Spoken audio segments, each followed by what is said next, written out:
Anil Nambiar, yes. മനുഷ്യ മനസാക്ഷിയെ മരവിപ്പിച്ച ഒരു വാർത്തയുടെ വിശദാംശങ്ങളിലേക്കാണ്, ആലപ്പുഴയിലേക്കാണ്. ആലപ്പുഴയിൽ 16-കാരിയെ ക്രൂരമായി പീഡിപ്പിച്ച പിതാവും ബന്ധുക്കളും അറസ്റ്റിൽ. കുട്ടി 3 വർഷമായി പീഡനത്തിനിരയായതായി പോലീസ്. സുഹൃത്തിനോടാണ് പെൺകുട്ടി പീഡന വിവരം വെളിപ്പെടുത്തിയത്. വിവരങ്ങളുമായി സുധീഷ് ഗോപാലാണ് ചേരുന്നത്. സുധീഷ്, 13 വയസ്സ് മുതൽ അച്ഛൻ്റെയും ബന്ധുക്കളുടെയും പീഡനത്തിന് വിധേയയായ ഒരു പാവം പെൺകുട്ടി. ആ വിവരം പുറത്തറിയുന്നത് സുഹൃത്തിനോട് പറഞ്ഞ്. എന്താണ് ഈ കേസിൽ പോലീസ് നൽകുന്ന വിശദീകരണം?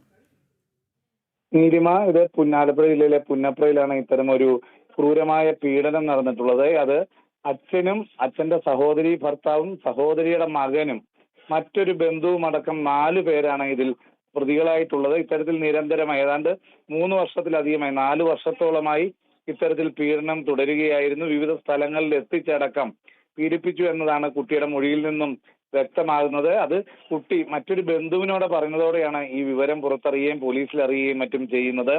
ഇതിലും ഗുരുതരമായ ഒരു കാര്യം, ഈ കുട്ടി 8-ാം വയസ്സിലും പീഡനത്തിനിരയായിരുന്നു. അന്ന് മറ്റൊരു ബന്ധുവിനെ അറസ്റ്റ് ചെയ്യുകയും ചെയ്തിരുന്നു.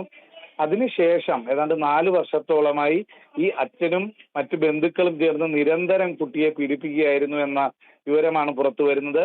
ഇതിപ്പോൾ പോക്സോ നിയമപ്രകാരം തന്നെ കേസെടുത്ത് 3 പേരെ അറസ്റ്റ് ചെയ്തിട്ടുണ്ട്.